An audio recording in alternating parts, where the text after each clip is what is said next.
Welcome to the deep dive, where real deals come alive. Listen to the beat of the market, one move at a time. Welcome to the deep dive.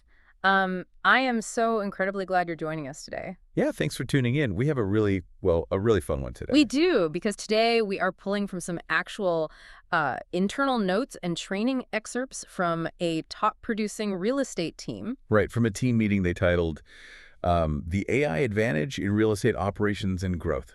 Exactly. And the mission for this deep dive, what we really want to explore with you today is this crazy collision between the massive, multi-billion-dollar hype of artificial intelligence and the really gritty, messy reality of relationship-based sales. Yeah, the human element. Right. So whether you are working in real estate yourself, or maybe you're in B2B software sales, or you're just insanely curious about how AI is actually being used on the ground. Beyond just the buzzwords, yeah. Right. Beyond the clickbait, we are going to extract the actual actionable nuggets from how this team operates. So, okay, let's unpack this. Let's do it. Because we aren't just looking at abstract tech theories here. We're watching real professionals navigate a completely chaotic landscape. And it really is chaotic. I mean, to understand how they're deploying this technology, you first have to look at the environment they're working in, right? Yeah. It is not a clean, predictable lab where algorithms just run perfectly. If you look at this team's weekly update, it's basically a masterclass in friction. Oh, totally. It's just a whirlwind of human complications. You look at these notes and you have Josie, who is suddenly juggling her normal day-to-day work with this 2-month temporary HR recruiting stint. Right, at XP Corporate. Yeah. So she's stretched super thin. Yeah. And then you have Elizabeth, who is dealing with 2 closings. One is smooth, but the other is a total nightmare. Oh, and then the open house. Right. She's managing an open house that drew 12 different families at the exact same time. Just try writing an algorithm to manage the real-time social dynamics of 12 competing families in a 3-bedroom house. I mean, you literally can't. It's impossible. And then consider the contractual side, because that's where the friction really compounds. Oh, yeah. Jennifer's closing. Exactly. Jennifer is managing a closing for May that is just completely bogged down. And the culprit isn't, a glitch in her software. Right. It's a failing septic system. And to make it worse, the seller's agent has just gone completely silent. They're ghosting her. Which is wild, because in real estate, a failing septic tank isn't just oh, we need a plumber. No, it's a hard stop. Right. It's a hard stop for the bank loan. The lender will absolutely not fund that mortgage if the property fails the inspection. Exactly. And, an AI cannot just drive over to the seller's agent's office and demand an addendum to fix the tank. Right. It can't bang on the door. It just can't. And it also can't solve all those localized disasters that Alan and Daniel were venting about in this meeting. Oh, man. They were so frustrated. Yeah. They're dealing with, lender hiccups, delays at the title company, missing buyer's insurance. Even when the deal is supposedly, clear to close. Right. So because these transactions are so incredibly messy and human-dependent, those headlines we see about, AI is going to sell houses. They're absurd. It's pure clickbait. Exactly. What's fascinating here is the contrast between the tech world promising this frictionless automation and the reality of a realtor just arguing over a septic tank dispute. Right. Which makes you wonder, if an AI can't verify buyer insurance or, argue with a title company to release funds, what is it actually good for? Yeah, it sounds like just a fancy calculator. Exactly. Right. An overhyped calculator. But I think about it kind of like a high-end kitchen.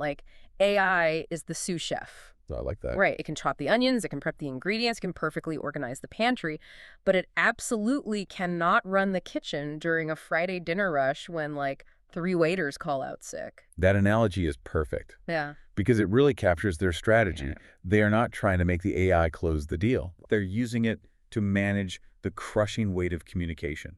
The AI is filling the pipeline. Okay, so let's get into the practical tools here. Because Alan actually led a training session for the team on this, right?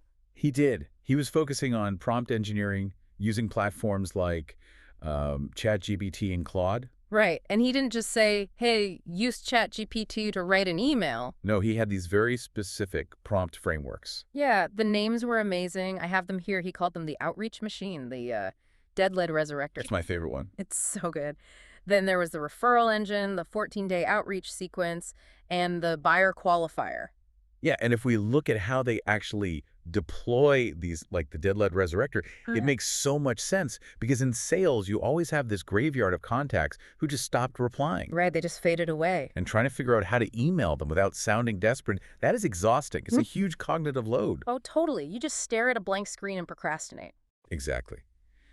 But Alan trains the AI to craft this casual, like, 9-word email that just triggers a curiosity response. It takes the pressure off. And Daniel uses it for day-to-day stuff too, right? Yeah. Daniel uses it for drafting referral outreach to his past clients. Because you want to stay top of mind, but you don't want to sound like you're begging for a commission. Right. Hey, please give me a referral. It's so awkward. Yeah, so the AI drafts messages that provide actual value, like neighborhood property updates.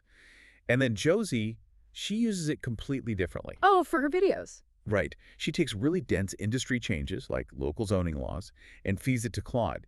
And she tells the AI, hey, translate this jargon into a simple script for a first-time homebuyer. See, but this raises an important question, though. Yeah. If you're relying on AI to explain complex local zoning laws, how do you know it isn't just hallucinating? Ah, right. Because AI loves to just confidently invent facts. Exactly. And in a regulated industry, giving the wrong legal info can literally cost you your license. Yeah, you can't just blindly trust it, which is why Elizabeth's strategy is so brilliant. Her testing method. Yeah, she actively calibrates the AI. She asks it questions where she already knows the exact answer, like specific super local HOA rules. Right, alongside the stuff she actually needs help with. Exactly. She's basically testing its credibility. If it gets the known facts right, she can trust it a bit more with the unknown stuff. It's critical thinking. But here's where it gets really interesting, because Alan gave the team this huge warning during the training. He did. He said, look, AI requires human direction and human follow-through. Like, execution is literally everything. Yeah, the AI can't dial the phone. Exactly. You can use the dead lead resurrector prompt. It can send the absolute perfect text. But if that person replies and you don't pick up the phone to call them back, The AI is useless. completely useless. The AI steps back and your human hustle has to take over. And reading the notes, the team really struggles with this transition point. Because suddenly the AI has generated all this engagement. And you have to figure out where to spend your actual human energy. Which is your most finite resource. Right. And Jennifer brought up this specific time management dilemma. She's struggling to identify which clients are truly serious. Right. She doesn't want to waste time on people who are just window shopping. Exactly. But she's also terrified of coming off as pushy and ruining the relationship. So how do you assess if they're serious without being aggressive? Well, Daniel brought up this analogy about pool servicing clients. Okay, yes. The pool analogy. I have to admit, I was so confused when I first read this in the notes. It's a bit out there, but it works. Right. So his logic is, if I run a pool maintenance company, I don't want to spend my time talking to people who just enjoy swimming in their neighbor's pool. Right. I need to find the people who actually own the pool, who hate balancing the chemicals, and who have the money to pay me to do it. Okay. But how does that translate to real estate? Well, it's about distinguishing between a hobbyist and a buyer. A hobbyist just likes looking at pretty houses on Zillow. A buyer is actually ready to use professional services. So Daniel tells Jennifer, look for the pool owners. Do they have a timeline? Are they talking to a lender? Right. But it's a long game. Real estate is so cumulative. It really is. It takes so much patience. And this is where Daniel gives some advice that feels almost counterintuitive. Yeah, I thought this was wild. He tells Jennifer she should be showing properties to all potential buyers, even the ones who clearly aren't ready to purchase yet. Wait, really? Because if I'm Jennifer, I'm thinking, didn't we just agree I have a time management issue? Why am I spending my Saturday unlocking doors for window shoppers? I know, it sounds like a massive drain on her time. How does that solve anything? Well, it requires a total mindset shift. It's about building a future pipeline. Even a difficult or unready client can become a massive referral source down the road if you treat them well. But Alan actually solves the immediate math of that wasted time with his concept of digital deposits. Yes, the digital deposits. I love this. He argues that you should use every single property showing, even with a tire kicker, to generate content. You're already there. Exactly. The house is staged, the lighting is good, so pull out your phone, film a quick walkthrough, talk about the school district, the amenities. You're not just showing a house to one unready buyer, you are filming content that will attract your next ready client. Right. You're building a digital brand footprint. Yeah. It double leverages your time. Yeah, you're making a deposit into your future business. And then the AI takes over again. You feed that video to the AI, it writes the captions, optimizes the tags, and the algorithm pushes it out. And there is a but here. Those digital deposits have to actually convert into tangible value. Right. Especially right now. Because you can have the best AI script and the coolest video, but if the buyer watching it is terrified of the current economic climate, they aren't going to buy. Exactly. The final piece of this puzzle is collaborative, hyper-local marketing. Yeah. Elizabeth had a huge win with this. She teamed up with a new home builder. Right, instead of just using generic stuff. Yeah. She got their actual unbranded home photos, their specific payment estimates, and pushed it out on her own platforms. She became the local broadcaster for their inventory. And Alan had an alternative to that, which was working directly with lender partners. Oh, yeah. The Canva graphics. Right. He sits down with a local lender, gets highly accurate payment estimates for their specific town, and then uses a tool like Canva to make these really slick graphics. So what does this all mean? Why go through the hassle of calling a lender when you could literally just ask ChatGPT for an estimate? Because of the accuracy? Exactly. Alan stressed that these materials absolutely must feature current attainable interest rates. Yeah, you can't just guess. Right. It's about providing grounded, realistic value. If you let an AI hallucinate a 3% interest rate just to get a lead, you're giving them false hope. And your credibility is instantly destroyed. If we connect this to the bigger picture, it's just this perfect blend of high-tech and high-touch. You use the tech Canva, AI scripts, algorithms to scale. Oh. But you rely on human relationships, local builders, local lenders, to ensure the information is actually truthful. Yeah, it's such a reality check. I mean, just to quickly recap our journey today, we started in the mud with the messy reality of septic tanks and title delays. We definitely debunked the whole AI is going to magically sell houses myth. Completely.